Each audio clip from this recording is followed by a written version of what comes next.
And we're live. Welcome back to the weekend recap, the ITR Boxing weekend recap. Here with my guy Nibs, as always. Nibs, how you doing, my brother? I'm doing love, baby. You know, happy holidays to you. Happy Thanksgiving to the ITR family. If you're watching, we appreciate you. Let's get into it, man. Well, let's just start off with the big announcement. Our guy Felix Gracia have been working on it for a real long time now, but we have officially launched the ITR Boxing merch store, which we're very excited about. There's going to be, individualized stuff for all of us. Maybe some of your favorite fighters. Uh, Felix has got a great line going with Julian the Hawk Jackson. So that link is in the description. Please head on over to the ITR Boxing merch store. We really appreciate it, and all of the support goes to us and helps us keep this thing going. Yes, sir. Hey, Susan, what's up, baby? Happy Sunday. Hey, look, man. ITR Boxing Store. If you've been fucking with us for long enough, there's plenty of merch on there for you. My man Dakota's got his own store up. I got my own store up. But like you said, it's a collective. So, you'll have Felix and Ray and Jack stuff on there. But, you can go in there and just find stuff. If you just want to find a shirt that says ITR Boxing on it, like you said, we got some collabs with some boxers. So check us out, man. And by the way, the HBO logo one is just fire, bro. I mean, that's some of the best Yeah. brand merch in all of boxing journalism right now, in my opinion. I know I'm biased, but Hey, don't sleep on that slip and weave t-shirt. You know what I'm saying? I see you. I see oh, you, fam. wrong side. This one. There you go. There you go. But yeah, man, you know what? All the merch is amazing. But yeah, I have to give it to Felix, man. He did his thing with that HBO ITR boxing logo shit. That shit is fire. There's really some great stuff on there, and even if I wasn't with the team, I would still think that it was pretty cool. I think so. Head on over there. I don't want to ham it up too much, but we're excited that it's finally out. I know our guys put a lot of time into it. Um, so yeah, go check that out. I see Jesus M wants us to get into Yafai versus Bam and or Puma looming. Well, let's go back to the beginning here because I Yeah. thought essentially that this would be a little bit of a levels fight, that Sonny Edwards' footwork was ultimately going to be kind of the story of the night, that as good offensively as Yafai is, he's just too vulnerable defensively for a crafty guy like Edwards. And what really happened was Edwards could not at any point in the fight match the tempo and the pace that Yafai set. He couldn't match his engine. He couldn't match his intensity. He couldn't match his size and physicality. And it was really just kind of an ass whooping that saw Yafai backing up and beating the fight out of a former champion and having him in the corner saying, I really don't want to be here right now, which I can't remember the last time I saw a championship level fighter, openly say that to their corner. um, and it was kind of shocking, but I think he was really just being honest. I want to say, hats off to Gafai. Again, he's another one of those guys comes from a fighting family. He's another one of these guys that did the amateur thing for a long time, chasing that Olympic gold medal. He got one. Let's not forget, Gafai's actually older than Sonny Edwards. He's what by 2 years? I think he's 30, or in his He's actually just now 31. 31. So we're talking about a guy who's 31 years old.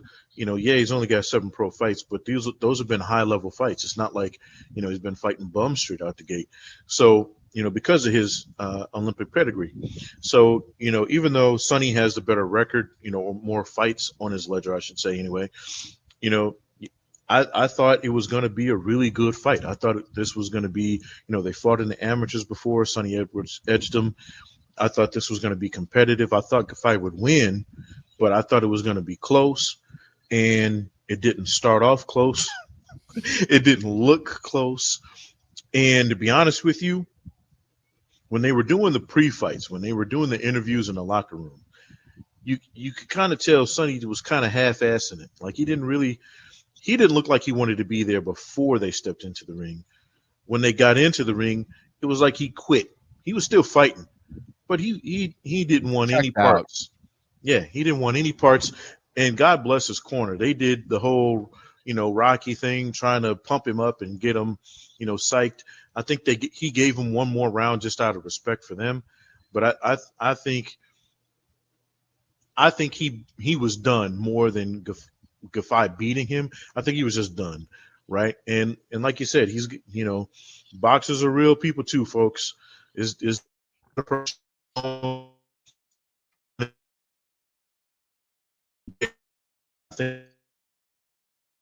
cut loose. Nibs, we lost you for a minute, buddy. Start that one over. I was just going to say, I mean, I think it's time, perfect timing for Sonny to walk away, bro. And it was a damn good win for Yafai.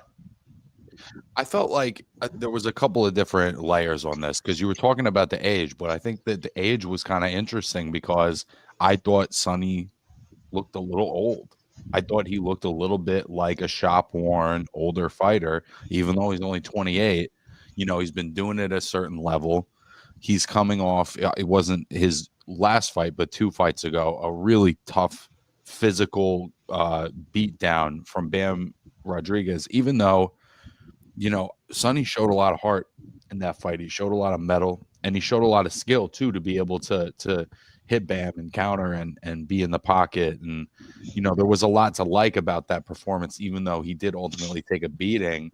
I think the assumption was, okay, he can't beat Bam, but I don't know who's going to beat Bam right now. So this guy's just going to resume being the top guy at 112 pounds. And that just wasn't the case, bro. He had a guy in there who had a lot less mileage on the odometer and looked younger and fresher. And I think in terms of boxing age, that Yafai was the younger, fresher fighter. The only pushback I would give on that is I just think that Sonny's got more miles in his pro career, obviously. You know what I'm saying? And that's the big difference. You know what I mean? Amateur fights are amateur fights, bro. There's a different style to that. You're not necessarily fighting to punish. You're fighting to score in amateur boxing. Anybody who knows amateur boxing knows that's more of what you're looking to do. You don't see a lot of stoppages in amateur fights because that's what guys aren't looking for. More so now that there's not headgear, but especially back in the day. But anyway, I would say Sonny's been in some deep fights, bro. He's been in the trenches, and when you look at his record, he's had a pretty good go of it in those fights, right? With the the one hiccup being his ass whooping against Bam, but Bam does that to everybody, just about. You know what I mean? Right. He just did it to a Hall of Famer in Estrada. So we've come to expect that, that's one of the best pound for pound guys in the biz. So I'm not judging that performance in the same way as I am every other performance. I don't think it's fair to say, well, Yafai did this, so now he's on the same level as Bam. But it does make him the mandatory for Kenshiro Taraji, who's one of the champions at this weight at 112. Very exciting, fun champion to watch. That's pretty much guaranteed to be an all-action fight. And I think that it would probably be good for boxing, that one. Look, man, I'm a fan. Yafai sold me, bro. You know what I mean? If that was the sales pitch, I'm sold too, man. I always thought that he had good offensive variety. It's just and in this fight, he was still very hittable. When Edwards let his hands go, he was able to land pretty much at will. And that's going to be a problem against somebody. But I don't know if there's anybody at 112 at the moment other than Kenshiro that can give him that kind of resistance. Let me ask you this, Nibs, because I've been trying to figure this out. Yeah. Do you think Sonny Edwards was checked out before the fight, or do you think the fact that Yafai came in that first round and just absolutely fucking brought it, do you think that beat the fight out of him if he had it? A little bit of column A, a little bit of column B. Yeah. I think he was, and he even alluded to this in his post fight, and I believed him. I think win, lose, or draw, he was hanging it up. I think boxing I would say probably after the Bam fight, boxing became a secondary thing for Sonny Edwards, and it can't be your secondary thing in this business, right? Like boxing has to be first, second, and third for you to at the level that Sonny Edwards is at, right? Like, Yeah. this be different if the roles were reversed and Sonny was 7-0. You know what I'm saying? We're talking about a guy who's at a championship level. He just fought Bam. He got his bounce back fight. This was, set up to be, hey, look, if you can beat this kid, you know what I mean? Boom, we get you into another title fight, right? So it wasn't like, him winning this fight wasn't going to do anything for him. This was going to do great things for Sonny Edwards. I think he was checked out before, and then he got in there and realized, oh wait, this dude, is legit. He's the business. I ain't got time for this. I'm out of here.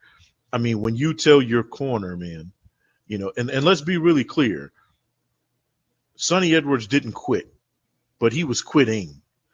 You know what I mean? When he tells his corner, hey, look, man, real shit, I don't want to be here anymore.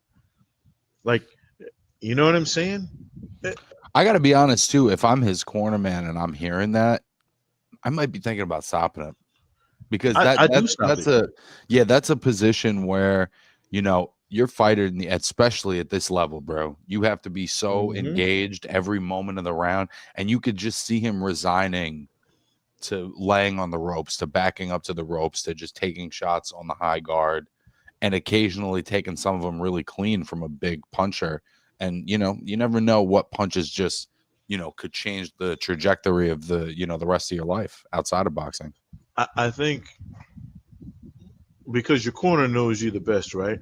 I think Sonny Edwards, being who he is, actually led the corner to push him. You know what I'm saying? Because he's not a quitter. He's not a bum. He's not, some guy who's just in there for the paycheck. And I think they thought that at some point the championship pedigree would kick in, and he would fucking, he'd be like, I'm not, it's not ending like this, and he'd do something special. But he didn't have it, man. He didn't have it. I think, with that being said, no disrespect to Yafai. I think this was a great fight for him. I think this was even better than could have been expected for him and his team, right? Because you get a guy who was a champion, you know what I mean? He comes in and you completely dominate him from beginning, from pillar to post. He has nothing for you. Even the punches he is landing, he's just, if I was just eating them up, you know what I'm saying? So I think this dude could be box office, bro. I think he could be better than his brother. You know what I mean? If he can show up that defense just a little bit. I'm not telling you to change who you are. Yeah, he don't have to be a whiz, but you can't catch him that flush every single time, and that's just always been my big criticism of him.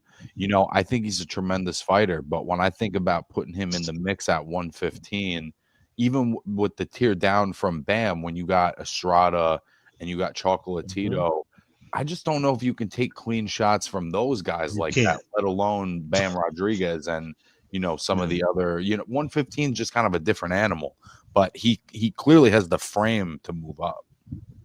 I think he needs to work on that defense, bro.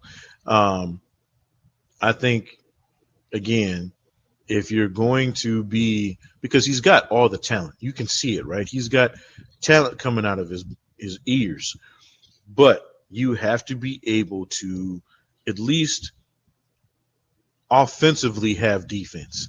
You know what I mean? Like, I'm not telling you got to change who you are, but at least roll with those punches better. At least, be able to parry them a little bit. Something, I don't know. But taking flush shots on the chin, that's going to get you lights out.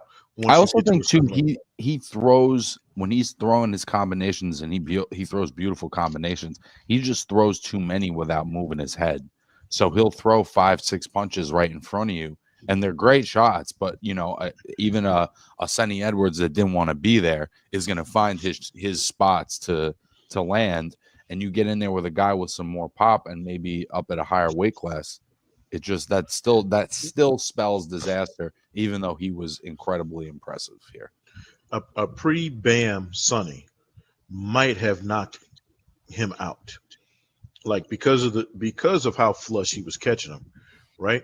Like you said, you take those many flush punches, bro, against a guy who can take yours and keep coming back. That's you're right. And the higher level you get, right? Because your next fight is a title fight. You know what I mean? You're going to be fighting championship level fights from this point forward. You have to understand that those are the guys that can take those punches, 6-7 rounds into a fight. So you've got to be able to take just as much as what you're putting out. Half decent undercard on this one. Kieran Conway getting a close decision over Ryan Kelly. Conan Walker getting a decision over Lewis Ritson. Fight of the night for me was Cameron Vong getting a very close decision over Gavin Gwynn. I know some people are saying robbery on this one. I don't think it was a robbery. I thought the scores were very close, and that was reflected in the actual scorecards. I really like Cameron Vong. There's things to like, but he's a 22-year-old guy who's still kind of learning what his style is going to be. He gets very complacent, walking to the rope, sometimes going straight back.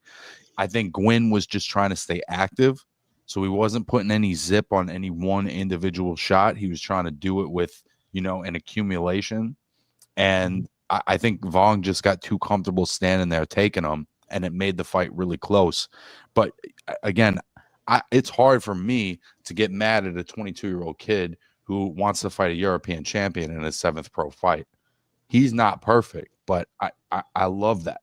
I love when guys like him and Jahai Tucker, you're right, they're not perfect. They're not maybe even the best prospects in the sport, but I love when young fighters want to push themselves like that. I do think that I think he got a gift. I'll be honest with you. It could have gone either way. Let's be clear. I'm not going to sit up here and say it was a robbery. I don't think it was. I think he got a gift decision, but it could have been a gift the other way too, right? It could have been a draw, no problem. I mean, right. one judge had it 5-4, 1 even. So that But it's one of those things where he probably got the benefit of the doubt on those swing rounds. Because he's the prospect, right? Like, if he's not the prospect, he probably loses that fight. You know what I mean? So that's where I say he got the gift. I don't think, again, it was anything bad with the judging. I think it was fair. But I would like you. I want to see those improvements. I say it all the time. You see these guys falling in love. They get drunk with the shit that they're good at. You know what I mean? Or they get that machismo shit on, and it's very hard to break them of that. You have to fall in love with the shit that you're bad at, the things you don't do well, so that you practice that more and more and more, so it doesn't fail you when you get in there. You know what I mean? They do it all the time. I think that's what's been a little frustrating about Cameron is sometimes we're seeing the same mistakes over and over again. At the same time, he's 22. He's in his 7th pro fight, and he's fighting a guy that's probably in the top 25 in the division on BoxRec. So when you fast track, listen, that's the risk you take. Sometimes you're not going to look as great as a guy who's taking highly favorable, matchups. But look what happens, right? We just saw it with Jared Anderson, albeit at heavyweight. This is a guy who was taking the fast track, right? Probably the slow fast track. He's more people would have liked to see him move up quicker. But when he got the step up fight against Charles Martin, he didn't fix the things that could have lost him that fight, even though he won it convincingly. There were times in that fight where you go, oh shit, you know what I mean? And it seems like no one in his camp addressed any of it. And then what happens when you step up against a guy you had no business fighting? You know what I'm saying? There's a reason nobody wanted to fight Bacoli. You know what I'm saying? And you fucked around and found out. And why did you lose? Because you didn't fix the shit that you were bad at. You didn't fix it. You talk about it ad nauseum with these guys, right? the stepping straight back, the not setting up your shots right. You see it. The footwork is atrocious. You know what I'm saying? Why? Because you're so used to just steamrolling your opponents, right? And I think especially when they're young, they're used to, when I land clean, I'm going to get a reaction out of it. And then you get up to a certain level and just landing cleanly, you don't always get that reaction. I think Vong had that experience in this one where it's like it really didn't seem to matter, especially in the first half. He was hitting Gwyn with some really clean shit that wasn't even moving him. So now you learn that lesson, like, okay, certain guys, it's not going to matter what I hit them with. I'm going to have to sustain a game plan. I'm going to have to maintain something for 10 rounds. My physicality is not going to be enough to just get somebody to go out or to quit. Yeah, a lot of things, and it seems so rudimentary, right? Because we talk about it a lot, but it rarely gets applied. Guys who are young, they don't work on their stamina, right? Because they're steamrolling guys. They rarely work on their defense if they're knockout artists. You know what I'm saying? And then you get the guys that are pure boxers, more boxers than punchers. They don't work on their power at all. So they think they can just outbox everybody, right? And then what happens when you get in there with a guy who can just walk through that and apply that pressure to you, and now he's limiting what you can do. You got to put a little something on them punches to gain that space, right? We see it over and over and over again. So I said all that to say I hope the thing that they take away from this fight is, hey, we have some holes. Let's plug them up, right? And then move forward. I hope they don't just go back to the well. Hey, let's just find another guy who's going to tip over when we yell timber. Shorter show this week, folks. Not too much went on this past weekend. Of course, next weekend we'll get the classic boxing where we had one little card this week, and then we're going to have a million other fights next week. The big ones, Navarrete versus Valdez in the rematch. On that same card, the rematch of Rafael Espinoza and Robesi Ramirez. That's really the fight of the weekend for me personally. On the zone, actually, this one is in the running as well, but we have Liam Paro versus Richardson Hitchens. That's a hell of a fight. And another fight on the zone that same weekend, Kubrat Pulev versus Mahmoud Char. A less significant fight, but an interesting heavyweight fight, I think, as far as older guys go. Nibs, what's the one that's not, well, the Jesus M don't give a shit about Valdez Navarrete too. I'm not gonna lie, I'm kind of fucking with that one. I'm kind of fucking with that one because the momentum is obviously in favor of Valdez, but the fact is Navarrete won the first fight. I think that's an interesting fight. Is it my favorite fight for both guys? No, I'm kind of over the Navarrete thing after these last couple performances, but I'm kind of into that one. I think for me, though, the fight of the weekend is Liam Paro against Richardson Hitchens. We're really going to find out just how special Liam Paro is because if you go from beating Subriel Matias to beating Richardson Hitchens, I got to start talking about you in maybe like a pound for pound way. I like Liam Paro. I like him so much. I want to see him fight. I want to see him give Matias a rematch. You know what I mean? Because I think Matias overlooked him a lot. Plus, he was fighting at home. We all see it. Fighting at home can be a blessing and a curse. More often than not, it's a curse, right? But I'll say this: if Liam Paro beats Hitchens and he beats him impressively, yeah. You got, I don't know if you put him in the top 10, but you got to start having conversations. You got to start throwing his name into the honorable mention category at a minimum, just because, he's a guy taking meaningful fights. These are the kinds of guys, at least as boxing guys, that we get excited about. And Liam Paro is not great at any one thing, but he's really good at everything. And that's a dangerous man because he can adapt. He's a guy who can adapt. This is a completely different style than Matias. I think that, Hitchens, we saw him have problems with the pressure style in that last fight against Lemos. This is not necessarily a pressure fighter, but it is a guy who can do a lot of different things. And I think that's why this is such an exciting matchup. I said it earlier, but this is the fuck around and find out fight of the weekend. You know what I'm saying? We're really gonna find out who Liam Paro really is. Like, did he just get lucky against Matias, and did Matias really just overlook a really good fighter, or is this dude legit?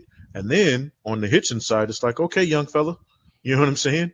You prove something. You know what I mean? So we're going to find out exactly who we have in both of these guys. And I know you can say that a lot about just about any fight, but realistically, like, if Paro can again duplicate what he did against Matias, or even better, you got to start talking about him in the top one or two in the division. And then again, like we just said, we're having conversations about pound for pound, right? If he can get another one of these high level fights, maybe pick up a unified title or two, okay, now we're having more than conversations. If Hitchens pulls Right. this off, well, the sky's the limit for him, right? I'm with Jesus in, bro. I don't really need to see Valdez Navarrete too, because I think it's going to be more of the same. I think Navarrete, if he does almost exactly what he did in the first fight, it's going to be the same, bro. I Nibs, get it. I get think it. I think that's the problem, though, Nibs, is that he's had the fight with Hobson Conceição, which was a draw, where he drops the guy twice and he can't get the job done. And then he has this horrible performance against Dennis Baranchik. Now you're going to ask a guy who's always had problems with weight to come back down to 130 from 135. The momentum in terms of who won the last fight is obviously Navarrete, but it seems like the rest of the momentum is clearly in Oscar's corner, particularly in light of Oscar completely dominating Liam Wilson, after Wilson dropped Navarrete. Here's the problem with that. Styles make fights, right? We can't ignore that Valdez got thoroughly whooped up on in the first fight. That was not a close fight by any stretch of the It imagination. was competitive, but it wasn't close. Right. Navarrete had his way. And it almost seemed like at points he got bored with how easily the fight was going for him. He was never in any trouble, right? And I give it to Valdez. Now, again, I want to say this by saying, you can sign me up for any fight Valdez is in, right? I'll watch that dude fight any day of the week, right? Always shows up. Right. Navarrete is going to win that fight. And I don't think it's going to be competitive. I think it's going to be just as competitive as the first fight. Valdez might have a couple of rounds, bro. Navarrete had problems against Conceição, but we saw that wasn't necessarily an indictment on Navarrete, because Conceição gives just about anybody problems, right? Like, I think the fight the fight with Baranchik and the fight with Liam Wilson are the two performances with Navarrete for me where it feels like, there's always just been that talent component. He's just a little bit more naturally gifted than the other guys he's in with, most of whom are probably working a little harder than him, at least at the highest level. Not to say that he doesn't train. Of course he trains, but I just think that those two performances, the wheels are starting to come off a little bit, at least for me, from what I'm seeing. I think he can no longer keep up. His body can't keep up with his mind anymore. We'll see. I don't see it. I get it. I get what you're saying. And trust me, I saw that in the Baranchik fight. I was like, good Lord, who is this guy? You know what I mean? Like, this isn't the same dude, like, at all. I do think 135, the talent level is way deeper at 135 than people give it credit for, right? People look at 135 and they think Tank and Shakur, right? And they think, oh, well, if you can't beat those two guys, you're a bum. Yeah, well, that's considering how deep the pool is. You know what I mean? Like, the pool is really deep at 135, just like it is at 140. We found that out with Liam, right? When he beat, Matias. The pools are deep in these divisions. 130, Navarrete kind of gets to impose his will. You know what I'm saying? At 130, he can't do that at 135, bro, because these dudes are just as talented as he is, and most of them are walking around at 160 pounds on their days off. So, you know what I'm saying? He's got to do more than just show up. And at 130, he can just show up and beat everybody in the division. So, including Oscar Valdez, as much as it pains me to say that, because Oscar Valdez is one of my favorite fighters to watch. I think against Navarrete, though, I think it's a styles and fights issue. He's going to get in there, and he's just not going to be able to do what we know Oscar Valdez to be able to do. Now, all that being said, he's going to go out on his shield. He's going to give 1,000%, and it's going to be entertaining to watch at the very least. Who are you leaning towards on this Espinoza and Robesi Ramirez rematch? Their first fight, really like truly a fight of the year contender. I'm having a hard time picking this one. I'm real 50-50, kind of leaning at least a little bit towards Robesi, but this is a pick 'em fight to me, bro. I'm pushing all my chips in on Robesi. Really? Yeah, and I think when you look at what Espinoza did since Robesi, he's taken some easy fights, bro. He's taken the victory lap. I think, and Robesi, it was super physical fight for both guys. Yeah. They both took a lot of punishment. Espinoza almost got knocked out 2 different times in that fight. But he's clearly a special talent, and he has a frame that's, just completely unnatural to that weight class, which is an inherent advantage that, he's pretty much built like your average middleweight. I think Robesi's just built different, bro. And I know that gets said a lot nowadays, but coming from me, yeah, I don't say it a lot, but it does in the boxing world. I'll say this: he's different, and the reason he's different is because he feels a little embarrassed, by that loss, bro. Like, I think he thinks he should have won that fight easily, and I think he got a little embarrassed, just in my opinion. I think he's going to come back to prove a point, like, hey, this guy's not better than me. You know what I mean? Yeah. And he's going to have to get his feet my in the strap. mix. He's going to have to get his feet in the mix, too. I felt like he was a little too comfortable just walking forward high guard. I want to see him, be that slippery guy that he was for the first 8 or 9 fights or so of his career prior to the Nova fight, which I loved. He's been a more offense, aggression-based fighter in the last 5 or 6 fights or so. But I think he needs to dig into his bag a little bit and pull out all the tricks, because I think he's going to need them against the guy with these kinds of gifts in Espinoza. Yeah, the Nova fight breaks my heart, because you know how I feel about Nova. But I'll say this, and again, I am picking Robesi, but I'll tell you this: Espinoza's got real talent, bro. He's not a fly-by-night guy. He's got legitimate talent. He's going to give Robesi problems. This isn't going to be an easy fight. I'm not saying that by any stretch. I think Robesi does enough to stop him this time. I don't think he lets him get out of there this time around, because I think Robesi's just on a mission, bro. He's like, yeah, nah, man, that's my strap. I'm coming to get it back. And, I think he's going to do enough to get him out of there. Just for me, I'm betting, I'm hedging the bet, bro. I'm putting it all in on Robesi, bro. Well, we've been calling his name out for a long time. I really like Robesi, and I love that he's taking this rematch and he wants to prove his greatness. A nice little weekend of boxing we got coming next weekend. It's been slower in November. It's been slower specifically the last few weeks, but next week looks to be a good weekend for boxing fans. As always, shout out to our guy Jesus M sticking with us in the chat. Our third co-host for the day is always the chat. Hey, I got to ask you a question, bro. And this is just a little off topic. You know what I mean? Bear with me, okay? I've been seeing this chatter. I don't know if I need or want to see it again. Wait, okay, I'm lying. I want to see it again. But there's been a lot of chatter of Taylor Serrano 3 because of the cut. A lot of people, even more than the first time, think Serrano got robbed, especially because of the stats and all this here. What would you think of a third fight? Like, do we need to see it again since Katie has won the first 2, or does this kind of fall into that whole Pacquiao,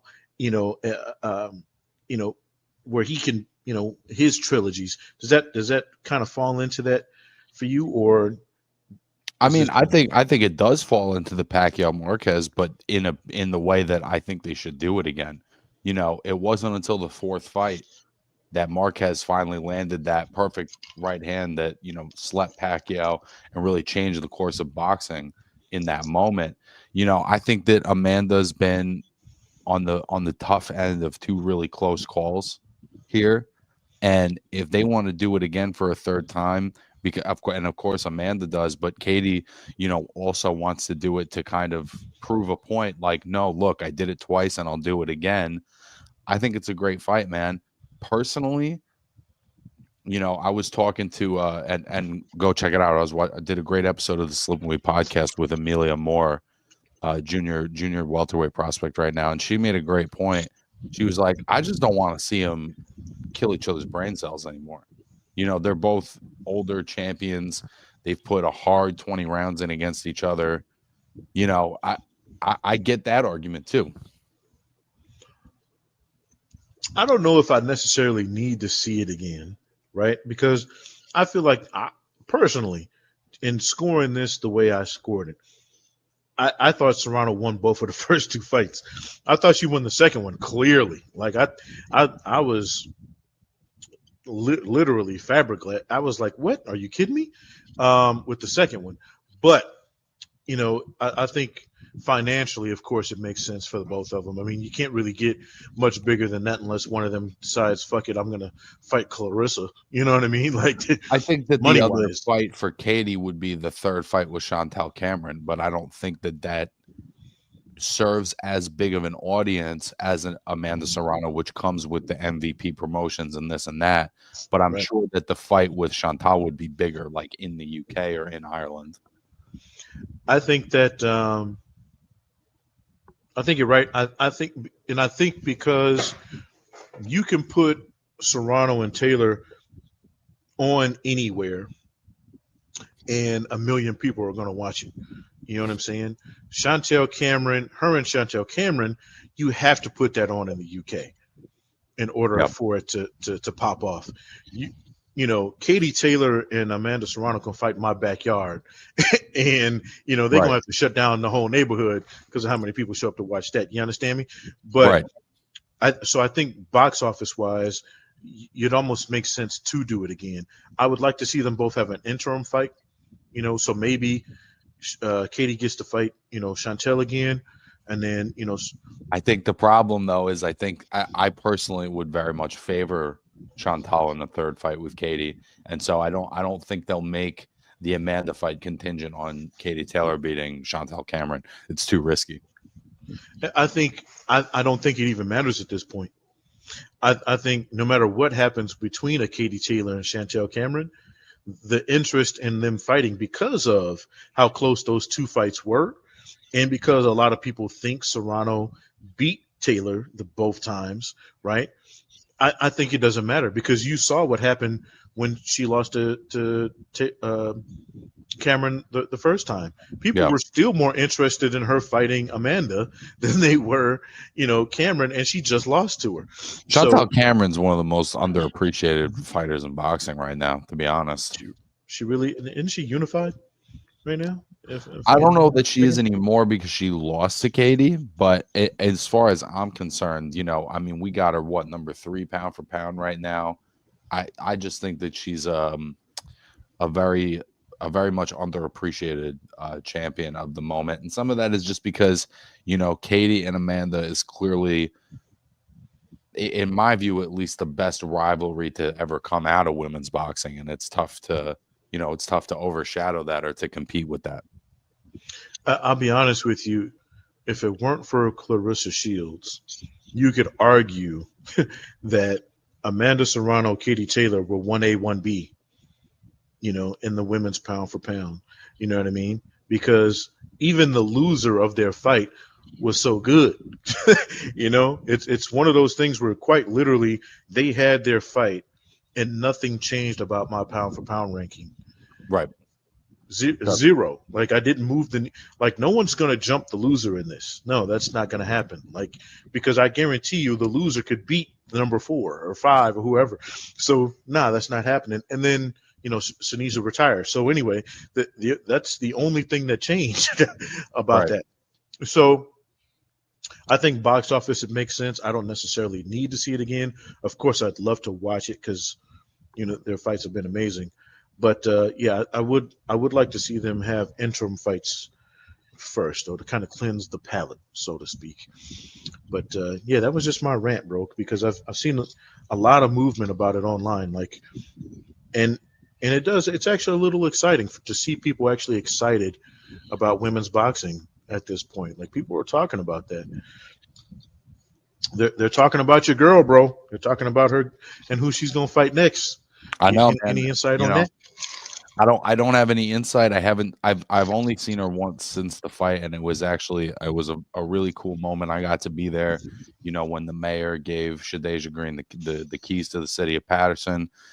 Really special moment in my boxing career, just to have been invited and to have been a part of that, and to have played, whatever small role I played in Shadeja's success. It was a humbling moment. It was really great.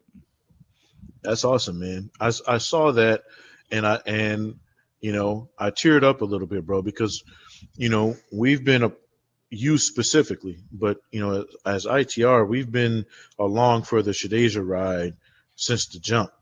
You know what I'm saying? So to see her not only win the belt but get the key to the city, to finally start to get some respect and acknowledgement and all the things. You know what Long I'm saying? overdue. Long Oh my overdue. gosh, bro. Yeah, bro. Yeah, bro. As hard as I am on her, you know what I mean?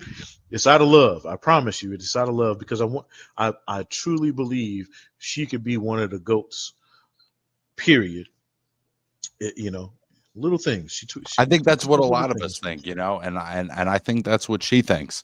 But thinking it and doing it are different. And trust me, nobody knows that more than her. Yeah, yeah. I mean, I would love to see her fight Clarissa, bro. I really would. I really would. I don't know if she's quite ready yet. Clarissa's a whole different kind of animal, but Yeah. I'd love to see that fight, bro. Yeah, And man. we may get to see it. And as a great segue, as we do with every episode, I did my best to support local boxing this week, but speak on the importance of supporting local boxing. So look, man. There's gonna be a guy that doesn't fight. He doesn't. He doesn't throw punches for a living, but he sells tickets. He sweeps up afterwards. He sells your concessions. You know what I mean? He takes your ticket. He works. He wears a security T-shirt at these local events, right? And if it weren't for the support of those local events, that guy wouldn't be able to feed his family, right? We're not even talking about the guys in the ring. There's obvious reasons why you should support local fighters. We're talking about supporting local boxing as a whole, not just the fighters, right? The fighters, obviously, again, we could go on and on, but local boxing events, you are literally supporting yourself. That is your local economy. These people are eating because you're showing up. And then you get to do what this guy right here got to do when he showed up and got to see a boxer he's been supporting since the mud get a key to the city. That was beautiful, my friend. It was perhaps the highlight of my boxing career so far. If you get a chance, go check out episode 111 of the Slip and Weave podcast with Amelia Moore, just turned pro, very decorated amateur, 10-0 in the TCL, which I learned a lot more about on this episode. I'm not sure how up on the TCL you are, Nibs, but it's a pretty interesting concept that I think could help fighters transition from amateur to pro. You got anything coming up in terms of, I know we've been talking rankings and all that. So, yes. So, ladies and gentlemen, the ITR pound for pound year-end lists are just about done. The women's list is done. It's a wrap. We don't really have any more significant women's fights to consider.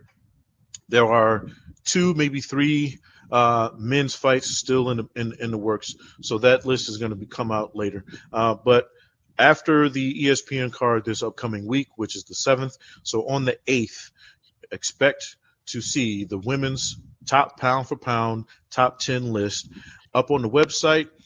We'll talk about it on our podcast and show that week as well. And then at the end of the year, probably going to have to do it right after, Usyk and Fury. That's going to probably be the last significant male fight we have. We're going to do the top 10 men. Really, the only two positions that'll be in question will be those two gentlemen. So, and perhaps on the off chance that Sam Goodman, who's a tremendous fighter, is able to beat Inoue, even though that seems very unlikely. Yeah.